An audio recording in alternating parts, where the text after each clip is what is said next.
हे आता आलो आहे इथे फिलिपिनो कुझिन म्हणून आहे, म्हणजे आपल्याकडे कोळी गाव जत्रा भरते ना तसं प्रकारचं बरं.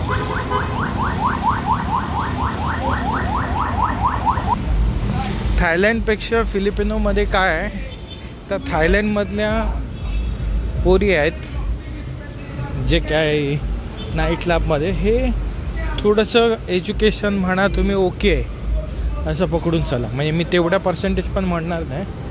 हा पण थोडंसं हाय स्किल सगळं डेव्हलप आहे.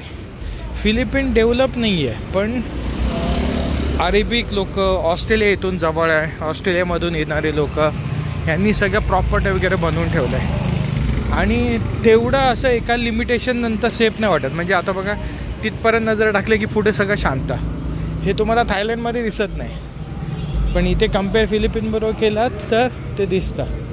फक्त करन्सी आपल्याहून मोठे आहे पण सिक्युरिटीच्या बाबतीत मला थोडंसं निगेटिव्हच म्हणेन फिलिपिनो असं. बाकी बिझनेस आहेत आपले इंडियन लोक जे सिंगापूरचे आहेत ते सर्वजण आहेत इथे असं.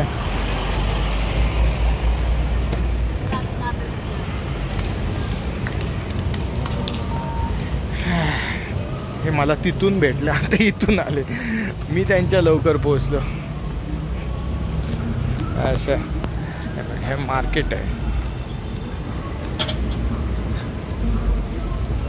बाकी सगळ्या एक्सपेन्सिव्ह गाड्या इकडे आहेत सगळ्या, म्हणजे सगळ्या. आता बघा ही वँगलर मर्सिडीजची तीसुद्धा आहे. हे सगळ्या प्रकारच्या गाड्या आहेत, म्हणजे दुबईमध्ये मी ज्या सगळ्या गाड्या बघितल्या त्या सगळ्या गाड्या इथे आहेत.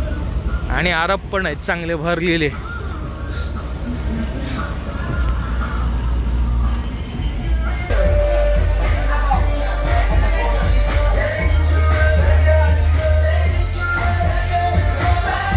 आता ही बघा ही आमिर खानची गाडी आहे.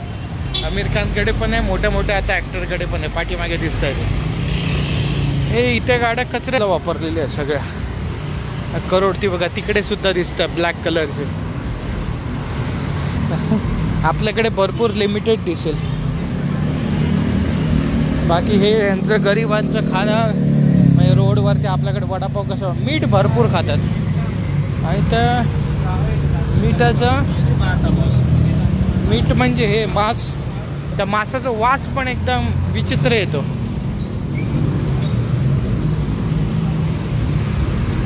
बाकी काही लोक, म्हणजे सगळीच लोक नाही म्हणणार, इथे शॉपमध्ये जाताना प्रॉपर कुठले पण ऑर्डर करताना बिलिंग करताना ते त्या फूडला ऑर्डर हात लावण्याच्या अगोदर व्हेरीफाय करून घ्या की तेवढीच किंमत आहे का. कारण इकडे भरपूर छुपे क्रेडिट चालतात, म्हणजे मेनू कार्डवर दाखवायचं वेगळं आणि फायनल ज्यावेळी बिल येणार ते वेगळं येतं.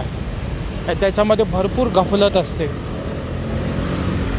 म्हणजे काल जे मी काल म्हणतो मागच्या व्हिडिओमध्ये जे शिशा पार्लर दाखवलेलं तिथे मला 240 रुपीज दाखवलं, 240 या 220 रुपीज दाखवलेलं इकडचे फिलिपिन पैसो. पण ज्यावेळी ते बिल आलं ना ते वेगळंच होतं असं. हे आपले इंडियन बहुत दिसतं ते.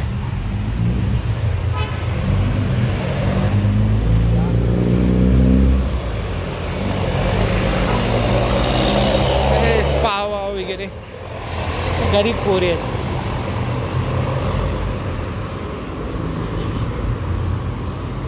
पण वेगळं आहे हे, थोडं हिली माउंटन एरिया आहे. म्हणजे मनीला हे आयलँड, तसे वेगवेगळ्या आयलँडने बनवून फिलिपिनो बनलेलं आहे. असं पूर्ण एकच कंट्री लँड हे नाही आहे.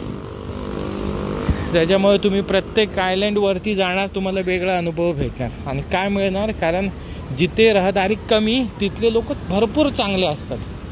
हा अनुभव आहे ट्रॅव्हलिंगचा. बाकी आपल्या इनोवा क्रिस्टा, अजून एक इनोवाची गाडी आहे इकडे जी इनोवा आणि इनोवा क्रिस्टामध्ये येते एक तशा पद्धतीने. हे बघा नाव घेतलं आणि गेली ती गाडी.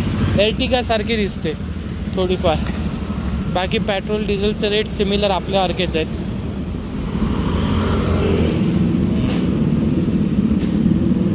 पाऊस पडून गेलाय, गरमी थोडीशी आहे थोडी नाही आहे असं.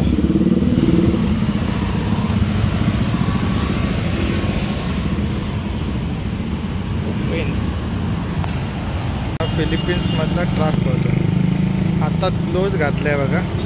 सिग्नल चालू आहेत पण ते ग्लोव्ज घालून स्टॉप करणार. उजव्या हातात घातले ना तशा पद्धतीने. आणि ही पुरी मार्केट स्ट्रीट आहे. आणि हे इथे जिथे मी आहे हे बघा, हे आय एम हॉटेल म्हणून आहे. कमीत कमी इथलंच आहे आय एम हॉटेल. किती एव्हेन्यू आहे बघा.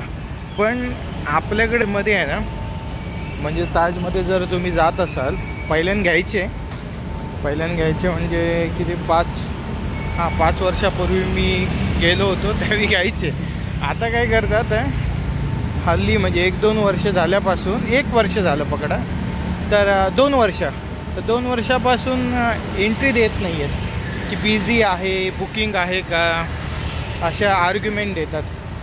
अशा दाखवलं कशासाठी की एवढं मोठं हॉटेल आहे ना, पण तरी पण तिथे एका दिवसाचे तुम्हाला इकडचे 5,000 फिलिपिन पैसो पद्धतीने रेट घेतला. आता 5,000 म्हणजे 7,500 रुपये होतात. पण तुम्ही त्यांची जी वरचा टेरेस आहे तो तुम्ही ॲक्सेस करू शकता. असं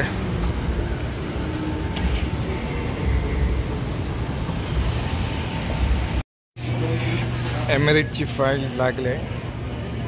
हे आहे फिलिपिन्सचं एअरपोर्ट.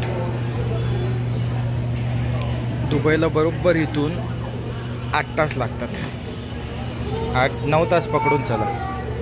म्हणजे आता वाजले आहेत 4:30. 5:30चं बोर्डिंग आहे. आरामात पोचून जाईल. कमीत कमी 9:30 10चं टायमिंग दिलं.